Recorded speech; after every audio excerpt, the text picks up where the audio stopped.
तो जय हिंद दोस्तों, स्वागत करता हूं आपके अपने यूट्यूब चैनल सेल्फ स्टडी में। ठीक है, आज मैं आपको यहाँ पढ़ाने वाला हूँ क्लास 10th के चैप्टर नंबर यहाँ पे है मेरा 1 यानी 1A का। ठीक है, तो चैप्टर का नाम क्या है मेरा यहाँ पे, वास्तविक संख्याएं। ठीक है, तो वास्तविक संख्याओं के बारे में आज हम पढ़ने वाले हैं। ठीक है, और यहाँ पर लिखा है एक्सरसाइज 1A यानी कि वास्तविक संख्या की ये पहली एक्सरसाइज मैंने किताब से लिया, NCERT बुक से। ठीक है, तो क्लास 10th से मैं यहाँ मैं पढ़ाने वाला हूँ। ये जो मेरा चैनल है ना, ये खास तौर से मैंने क्लास 10th के लिए ही बनाया है, इसीलिए मैं इसमें क्लास 10th की वीडियो मैंने आज से शुरू कर दी है और इसमें ये मैथ की वीडियो आती रहेंगी। ठीक है, तो चलिए इसको शुरू करते हैं। देखिए सबसे पहले यहाँ पे लिखा है मेरा क्या, वास्तविक संख्याएं। तो वास्तविक संख्याएं मेरी क्या होती हैं, पहले तो मैं आपको ये समझा दूँ। ठीक है,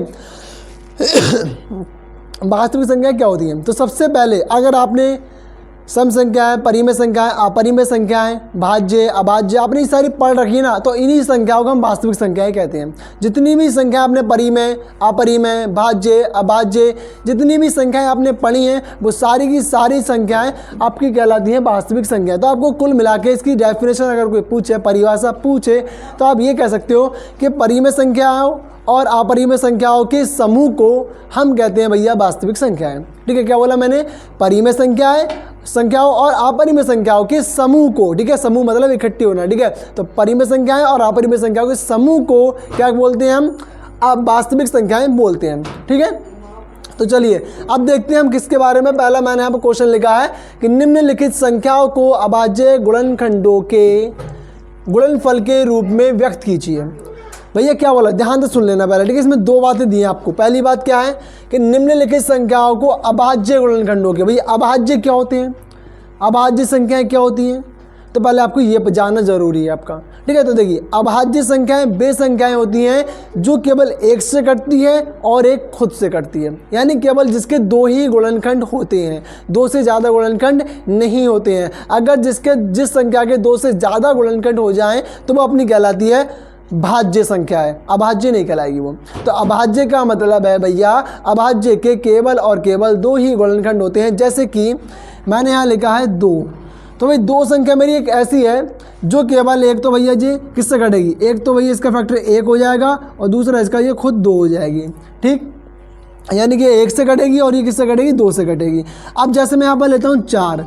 ठीक है, मैंने 4 ली, तो भाई देखिए 4 जो है मेरी, 4 के कितने गुणनखंड बनेंगे, पहला 1 होगा। ठीक है, दूसरा जो मेरा बनेगा वो 2 होगा और तीसरा जो बनेगा मेरा वो क्या होगा, 4 होगा, ये खुद होगा यानी कि। ठीक है, तो इसके भैया 1 2 3 यानी 3 गुणनखंड इसके बन गए।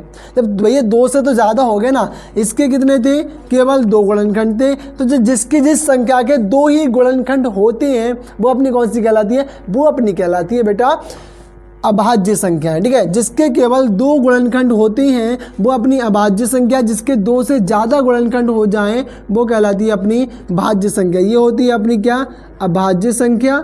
क्या होती है ये बेटा, अपनी ये अभाज्य और ये होती है अपनी भाज्य।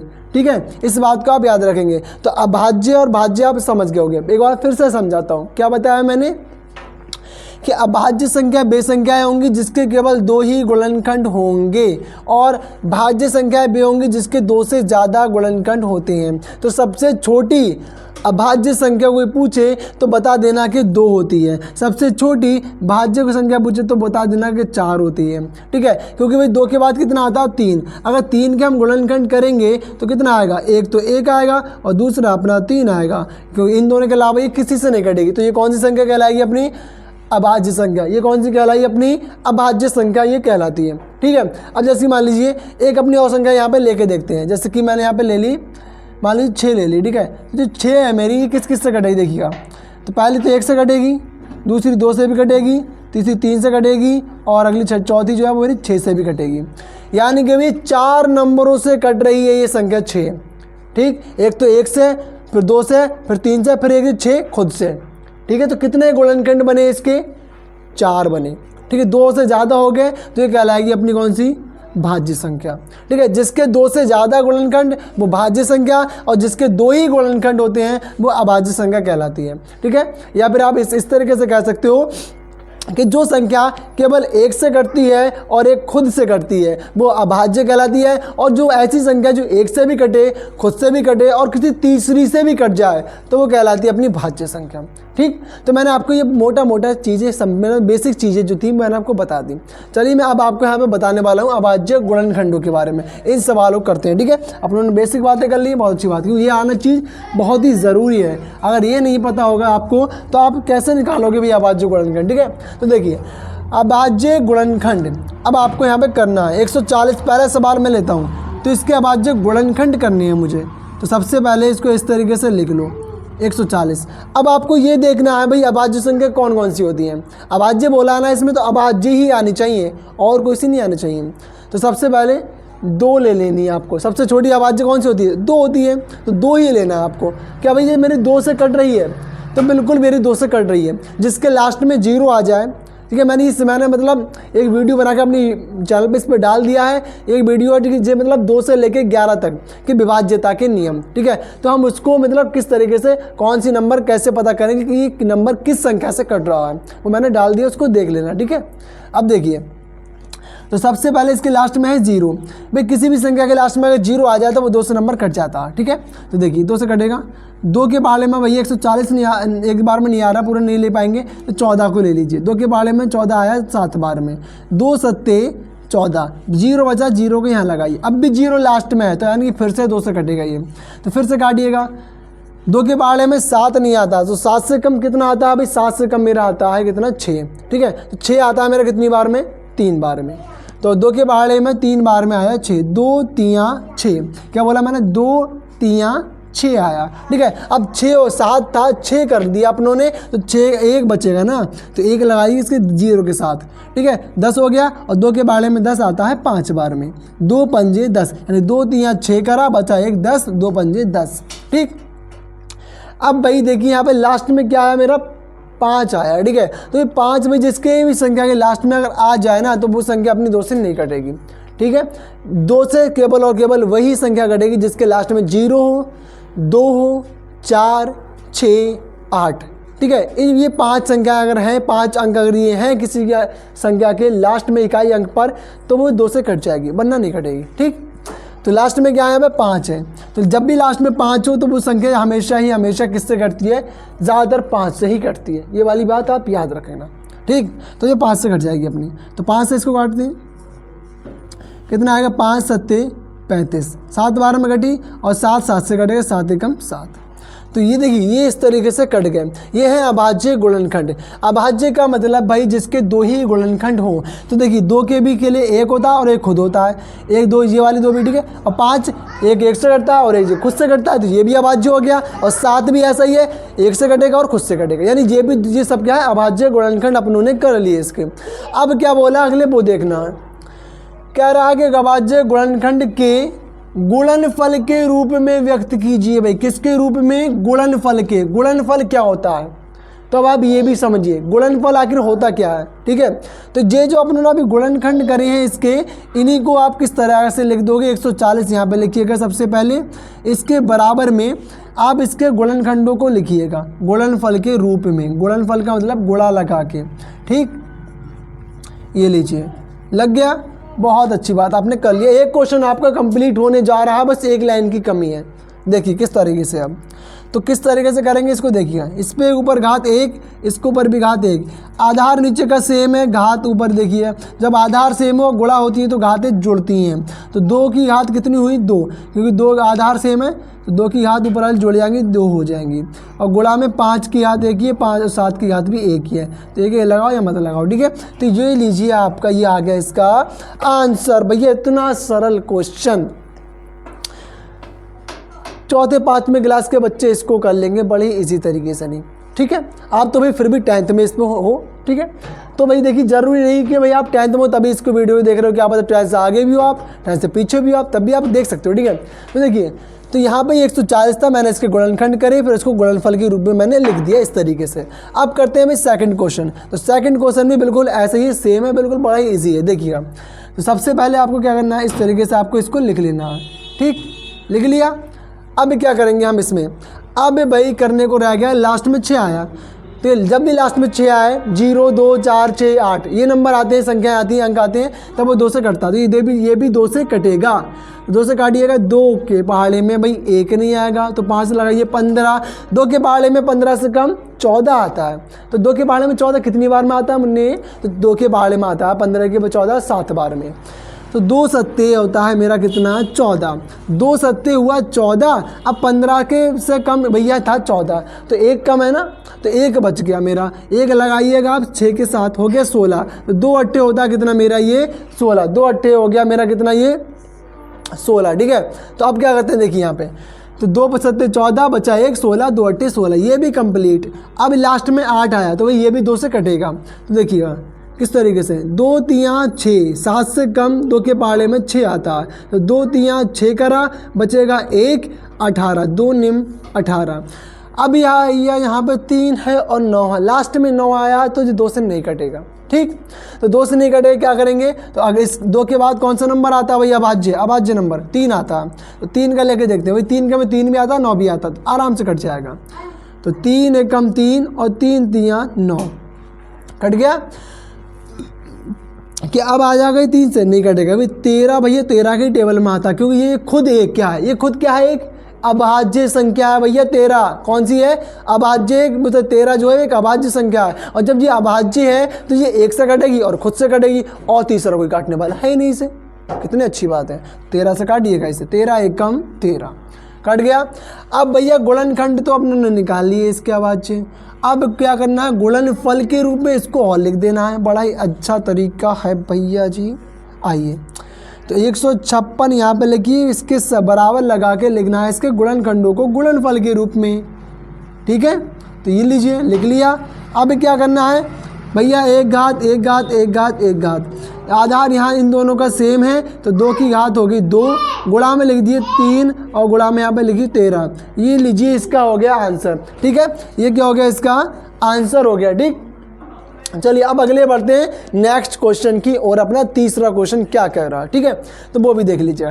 3825, ठीक है, तो 3825 भैया इसको पहले लिखिएगा इस तरीके से। नहीं, सबसे पहले हम क्या करेंगे? इसके अभाज्य गुणनखंड करेंगे। ठीक है, अभाज्य गुणनखंड इसके सबसे पहले हमको करना पड़ेंगे। जब भी लास्ट में 5 आपको दिख जाए तो समझ लो वो 2 से कटेगा, या वो सॉरी 5 से कटेगा, या फिर 3 से भी कट सकता है। 3 से काटने की ट्रिक क्या है पहले वो देखिएगा। 2 से तो कटेगा नहीं, क्योंकि लास्ट में 5 है। ठीक है, लास्ट में जब 5 है, क्योंकि एक वो क्या है भैया? अभाज्य, यानी विषम संख्या और अभाज्य भी, तो 2 से नहीं कटती है लास्ट वाले। ठीक है, तो आप क्या करोगे? 3 से काट के देख लो इसको। 3 से काटने के नियम ये कहता है कि जितनी भी संख्या आपको दे रखी, इनमें 4 अंक होंगे मेरे, 1 2 3 4, चारों अंकों को जोड़ लो, और जोड़ने के बाद जो संख्या बने, अगर वो 3 से कट जाती है तो आपका ये नंबर भी 3 से कट जाएगा। ठीक, देखिए, तो 3 और 8 कितना होता है? 11। 8 3 11, 11 और 2 होता है मेरा कितना? 11 और 2 कितना होता है? 13। 13 और 5 होता है मेरा 18। भैया 18 बन गया, तो 3 के पहाड़े में 18 आता, 3 6 18 आता है, तो यानी ये नंबर भी 3 से कटेगा। चलिए काटते हैं इसको।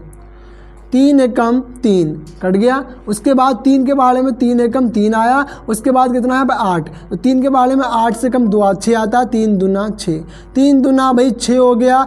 बचेगा कितना? 2, क्योंकि 8 से कम 6 था, 8 में 6 गया, तो कितना बचा? 2।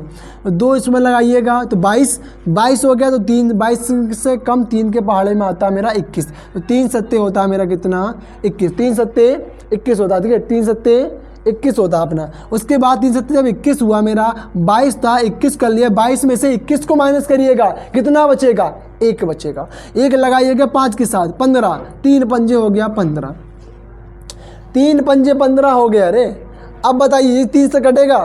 बिल्कुल कटेगा, जोड़ के देख लो। 1 और 2 3, 3 और 7 10, 10 5 15, यानी भैया 15 नंबर आया जोड़ के इसको। तो 3 के पहाड़ में 15 5 बार में आता है, तो यानी ये नंबर भी 3 से कटेगा। चलिए फिर काटते हैं इसको यार अभी। तो 3 चौके 12, 3 चौके 12। उसके बाद 3 भैया 7 है, तो 7 से कम 6, 3 दूना 6। उसके बाद 1 बचा 15, 3 पंजे 15, 3 पंजे 15। ये लीजिए, इसका इतना तो कर लिया अपनों ने। ठीक है, अब क्या? 425 3 से कटेगा?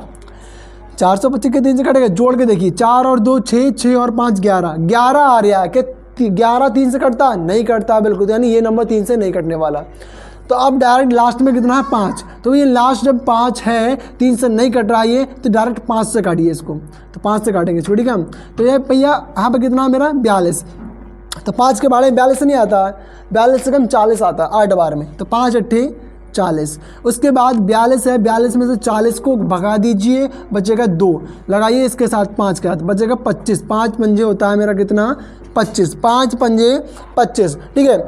क्या मेरा ये 8 और 5 85, यानी कि 5 से कटेगा, बिल्कुल कटेगा। लास्ट में 5 दिखाई दे रहा है मुझे, लास्ट में 5 है तो भैया 5 से कट जाएगा वो नंबर, ध्यान रखना ये वाली बात। 5 कम 5 बचेगा 1 3 35, 5 7 35। अब 17 भैया एक अभाज्य संख्या है, 17 क्या है एक अभाज्य संख्या। जब अभाज्य संख्या होती है तो अभाज्य संख्या के केवल 2 गुणनखंड होते हैं, एक वो खुद से कटती है और एक से कटती है, तो यानी 17 खुद से कटेगी, 17 एकम 17। ये लीजिए, इसके मैंने निकाल दिया अभाज्य गुणनखंड। अब आप क्या करोगे, इसको गुणनफल के रूप में लिखोगे। अब अभाज्य गुणनखंड करने के बाद क्वेश्चन कह रहा है हमारा, बहुत ही चीख चीख कह रहा है, क्या कह रहा है, गुणनफल के रूप में लिखो मुझे अब, ठीक है, ये तो कह रहा है, लिख लीजिए इसको कह रहा। तो किसके रूप में लिखोगे आप इसको, गुणनफल के रूप में। किसके रूप में, गुणनफल के रूप में। भैया मैं थोड़ी कह रहा हूँ गुणनफल के रूप में लिखो इसे, ना मैंने कहा कि इसके गुणनखंड करो, ये किताब ही कह रही है, क्वेश्चन ही कह रहा है, मैं क्या करूँ इसमें, तो करो ना। आ जाइए फिर से करते हैं। तो गुणनफल के रूप में इसको लिख लो सबको, ठीक। तो गुणनफल के रूप में इस तरीके से आपको लिखना पड़ेगा, ठीक है। गुणनफल के रूप में आपने यहाँ पे लिख लिया इसको, ठीक। गुणनफल के जब मैंने रूप में इसमें लिख लिया है, तो देखिए इसकी घात कितनी 1, इसकी भी 1, इसकी भी 1, इसकी भी 1, इसकी भी 1, सबकी घातें आपको यहाँ पे 1 दे रखी हैं, ठीक। अब आपको करना क्या है यहाँ पे, अब आपको बड़ी इजी तरीके से प्यार से आपको क्या कर लेना है, जिसके आधार सेम है उनकी घातों को जोड़ दो, क्योंकि जब आधार सेम तो गुणा में घातें जुड़ गई। क्लियर। तो देखिए आधार यहाँ पे मेरा कितना है, आधार है मेरे यहाँ पे कितना भाई 3 है, ठीक है। यहाँ भी 3, यहाँ भी 3, तो एक एक घात है, तो 3 की घात हुई 2 गुणा 5 भी यहाँ पे 2 बार दिया है, और जब आधार सेम है तो गुणा में घात जुड़ के 2, तो एक एक घात है जुड़ के 2, 17 का 17 ही ऐसा ही रहेगा, एक घात हो गई, ये हो गया इसका आंसर, ठीक है। तो मैंने आपको यहाँ पे देखिए पहले वास्तविक संख्या यानी क्लास 10th का पहले चैप्टर का पहली एक्सरसाइज के मैंने आपको पहले क्वेश्चन के 3 सवाल मैंने यहाँ पे हल करके दिखाए हैं, जिसमें से अभी आपके 2 सवाल बाकी बचे, 2 या शायद 1 क्वेश्चन आपका बाकी बचा, कितना देख लेता हूँ अभी। हाँ देखिए, तो आपका यहाँ पे देखिए जो दिख रहा है, यहाँ पे आपको अगर दिख रहा हो, ठीक है, जो दिख रहा है जो मेरे यहाँ पे, ठीक है, एक ये रहा और एक ये रहा, ठीक है। 2 क्वेश्चन मुझे यहाँ पे दिख रहे हैं ना, बिल्कुल दिख रहा है। तो 2 क्वेश्चन, एक ये रहा और एक ये रहा, ये 2 क्वेश्चन आप मुझे करके बताना, या फिर मैं इससे अगली वाली क्लास जो लेकर आऊँगा अपनी वीडियो, उसमें मैं आपको यहाँ पे बताऊँगा, ठीक है। तो चलिए स्टार्ट। अब ये आज के वीडियो जो है यहाँ पे समाप्त करते हैं, यानी कंप्लीट होती है पूरी यहाँ की वीडियो। अगर आपको ये वीडियो अच्छी लगी है तो वीडियो को लाइक करिएगा और हमारे चैनल को सब्सक्राइब भी कर लीजिएगा, बेल आइकन प्रेस जरूर कर लीजिएगा, क्योंकि उससे क्या होगा ना, जैसे मैं आपकी वीडियो क्लास 10th की वीडियो डालूंगा तो आपके सीधे आपको नोटिफिकेशन पहुँच जाएगा उसका, और आप उसको बड़े ही यूज़फुल हो जाएगा, यानी कि आपका फ़ायदा होगा उसमें, ठीक है। तो आप भाई अपने लिए ना सही पढ़ाई नहीं करो, लेकिन आपके घर वाले अगर आपको पढ़ा रहे हैं तो ज़रूर पढ़िएगा, क्योंकि देखिए क्या पता कब दुनिया से कौन चला जाए, किसका पता नहीं है, ठीक है। क्योंकि ये दुनिया एक चंद दिनों की है, ठीक है, चला जाना है यहाँ से नहीं, तो इसलिए कुछ अच्छा ही करके जाओ तो ज़्यादा ही बेस्ट रहता है, मतलब बेस्ट होगा सबसे अच्छा, ठीक है। यही तो वीडियो अच्छी लगी तो लाइक करिएगा, और थैंक यू, जय हिंद।